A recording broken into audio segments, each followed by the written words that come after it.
right, so I've done 18 Dr. Joe Dispenza events. I'm going to my 19th event in April of 2025 with Jenny, and it's going to be Jenny's first event. So I've often had a lot of questions about the events themselves, and Jenny wants to actually just ask, like, for first timer, as a first timer, she has a ton of questions, and I figured it would be super beneficial to just ask them here. Shoot a video for you. So if it's your first time going to a Dr. Joe Dispenza event, this will be the video for you to watch. So Jenny, I'm just gonna let you ask. Okay, so a few questions. One is wardrobe, because I'm thinking this is gonna be in a conference style room.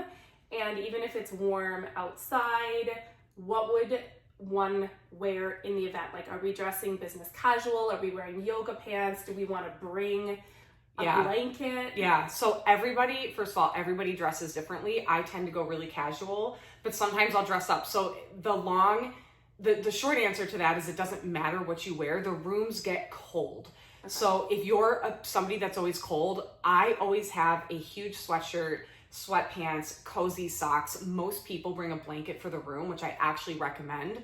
But I tend to dress casual. I'll wear sweats, I'll wear jeans. Usually I don't wear jeans though, because if we're sitting meditating, I like to be comfortable. So I dress comfortable at these events, but some people like really dress up every day. Some people really dress down. Like, you're going to find a wide variety of like style at the event, but I would say bring comfortable, warm clothing for the room, because like even in Cancun, yes, you're in Cancun, but you're inside of the ballroom for most of the time, and they keep it cold. So bring layers, 100%.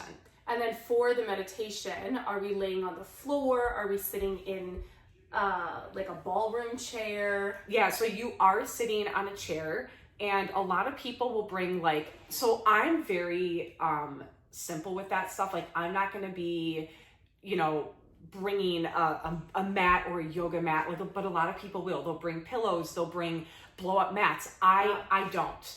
But you will be sitting, you'll be lying down. I just lay on the floor bare, like. So do they give you the option of sitting or laying, or sometimes it's like you're laying for this one? He will tell you when it's time to lay down. So for the most part, you are sitting up on a chair. The whole idea is that like you're not in a state of let me fall asleep during this meditation.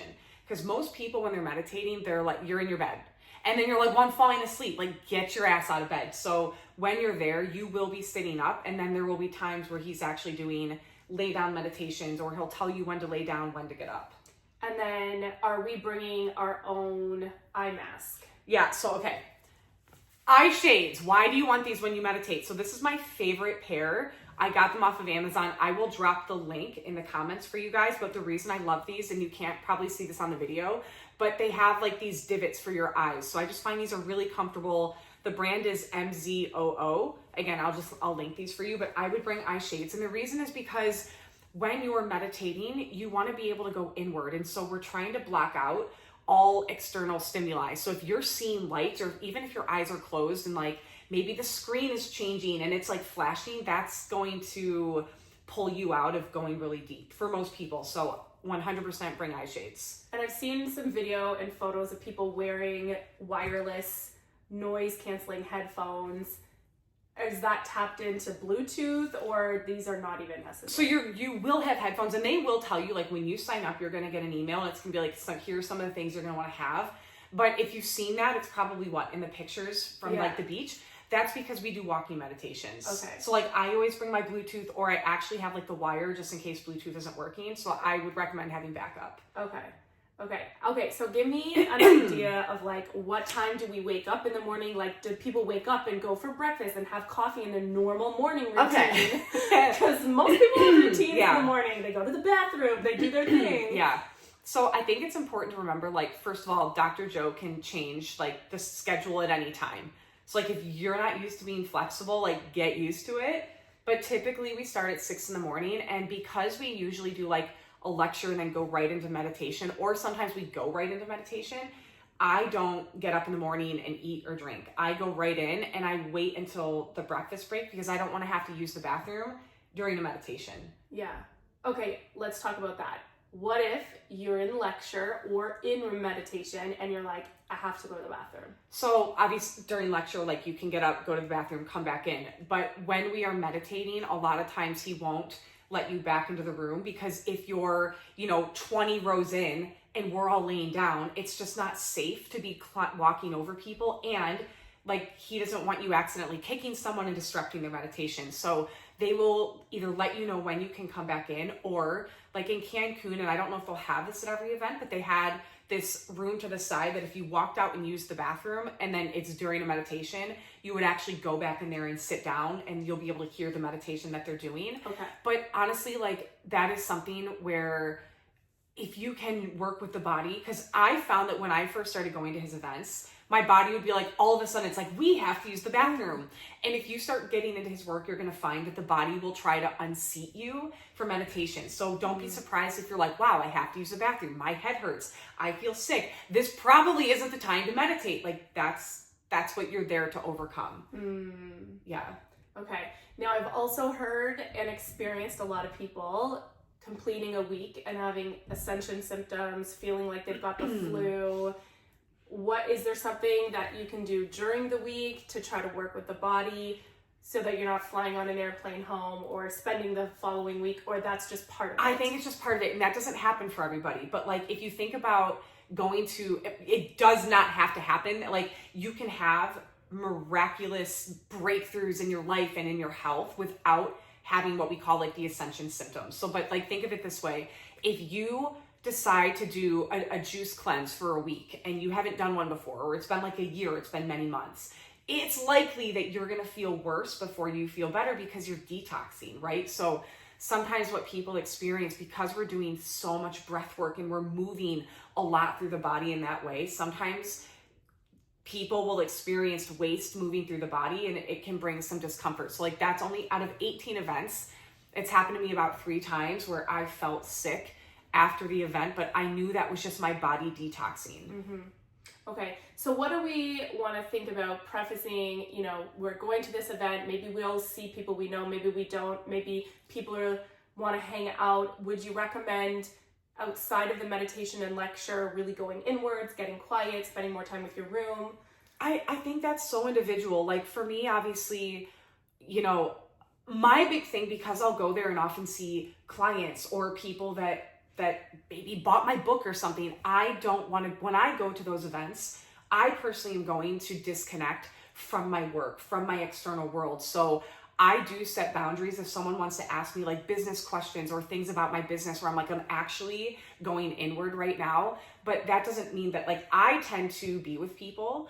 However, like I also find that during the lunch or the breakfast breaks, I like to just have my space and go inward, but I don't think that matters. I think that's totally unique to the individual. I will say staying on site for me would be like, it'd be a deal breaker if I couldn't. I wouldn't even go if I couldn't stay on location, but there are a lot of people that maybe can't do that, or they're traveling or the hotel was booked and they'll drive in, and you can do that. It's just, if you're going to go to this retreat, the whole idea when you do a retreat is to like literally retreat from your life and to disconnect from everything known in your world so that you can go inward. So I definitely find that if you're going to go to this event, go and be 100% there, not 50% and then 50% with your business and everything else. Like, it's 1 week out of your life. Take the week off. Take the week off. Out of office, reply on your email. Yes. I'll be back in a week. And do you also recommend arriving the day before and leaving the day after?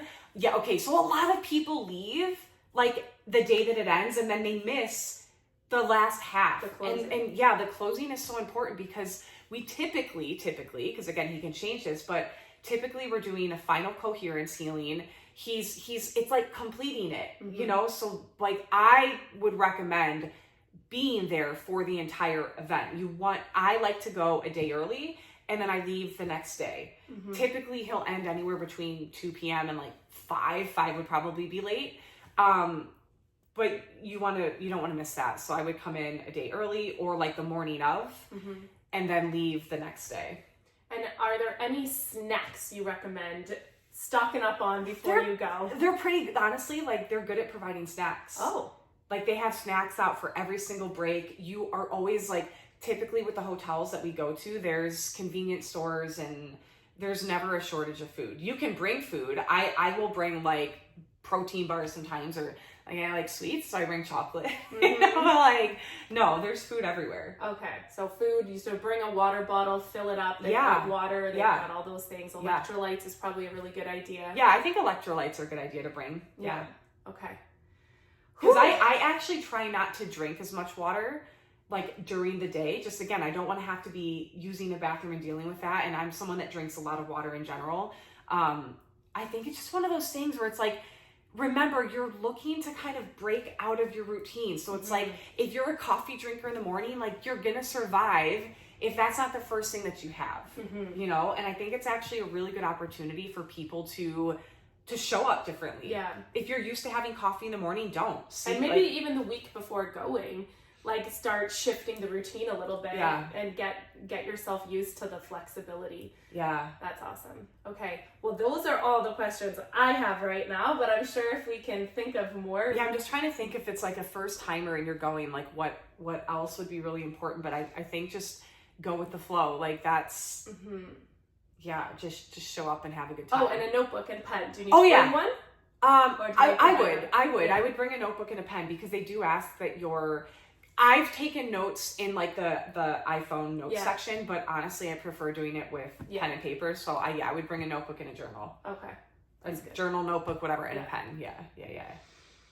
Whew, okay. So first timer. I can't think of anything else, but like if you guys have a question for going to your first time event, you can drop it in the comments. I can do another video. And I know there's still so many questions. Like you guys want to know, like, what are the mystical moments you've had?